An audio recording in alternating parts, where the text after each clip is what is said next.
Pernah nggak sih ngerasa mentok pas lagi belajar sesuatu yang rumit? Ternyata ada loh jalan pintas cerdas yang bisa dipakai otak kita, dan alat itu namanya metafora. Nah, dalam beberapa menit ke depan, kita bakal bedah gimana cara kerja perbandingan sederhana ini, dan kenapa ini bisa jadi kunci buat belajar lebih cepat, berdasarkan pemikiran dari Dr. Muhammad Firdaus. Kita semua pasti pernah ngalamin ini kan. Waktu dihadapkan sama konsep yang abstrak banget, otak kita tuh rasanya kayak nabrak tembok. Rasanya kayak lagi nyasar di kota asing. Nggak ada peta, nggak ada petunjuk sama sekali. Tapi gimana kalau sebenarnya ada peta tersembunyi yang bisa nunjukin kita arah secara instan? Dan ini dia ide kuncinya. Banyak orang mungkin mikir, metafora itu kan cuma buat nyederhanain aja. Tapi Dr. Firdaus melihatnya dari sudut pandang yang beda banget. Ini bukan jalan pintas buat orang malas, tapi justru jalan pintas buat orang cerdas. Ini bukan soal menghindari kerja keras, tapi soal gimana caranya kita bisa ngerti gambaran besarnya dulu. Oke, kita beda analogi yang pertama ya. Coba bayangin belajar itu kayak sebuah perjalanan. Kalau otak kamu itu pengemudinya, nah metafora itu GPS-nya. Maksudnya gimana tuh? Coba deh lihat perbandingannya di sini. Tanpa GPS atau tanpa metafora, perjalanan belajar kita bisa jadi lama banget, bikin capek, dan kita gampang banget salah belok karena terlalu fokus sama detail-detail kecil. Sebaliknya, kalau pakai metafora, kita bisa sampai ke tujuan lebih cepat, nggak gampang capek secara mental, dan tetap fokus sama tujuan akhir.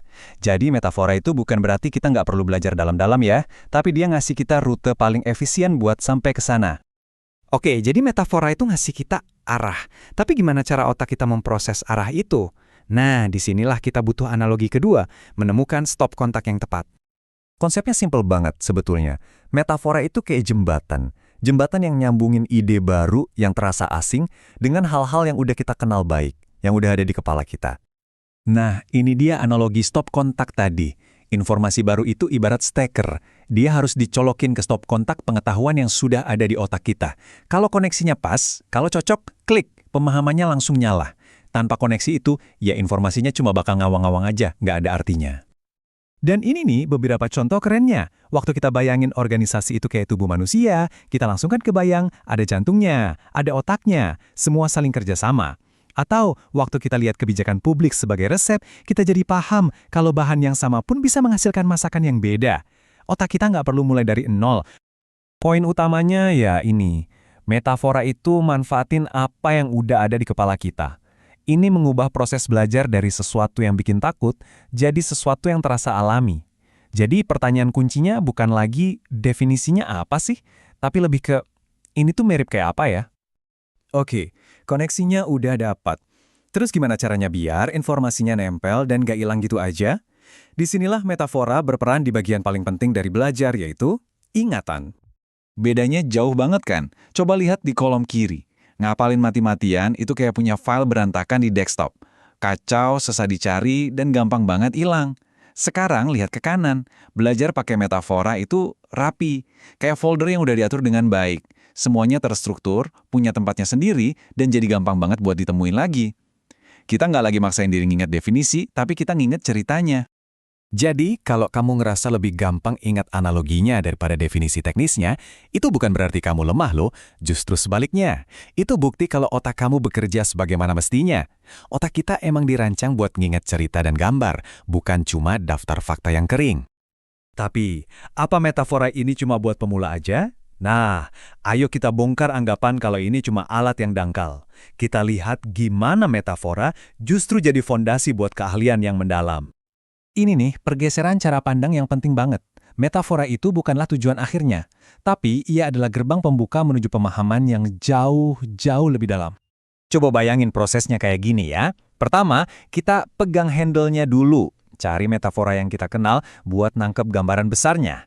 Lalu kita pakai pegangan itu buat naiki tangganya, buat menjelajahi konsepnya lebih jauh. Nah, pas sudah sampai di puncak, saat kita udah menguasai teori formalnya, handle itu bisa kita lepas. Kita udah nggak butuh lagi. Dan kuncinya di sini. Tanpa pegangan itu, pendakian ke puncak pemahaman bisa terasa susah banget, bahkan bisa jadi kelihatan mustahil. Jadi metafora itu bukan penopang yang bikin kita jadi lemah, tapi justru alat yang memungkinkan kita buat mencapai level yang lebih tinggi. Oke, sekarang kita kumpulin semuanya ya.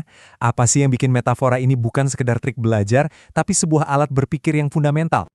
Ini bukan cuma sekedar hiasan kata-kata loh. Kita semua pakai ini setiap hari, seringnya tanpa sadar.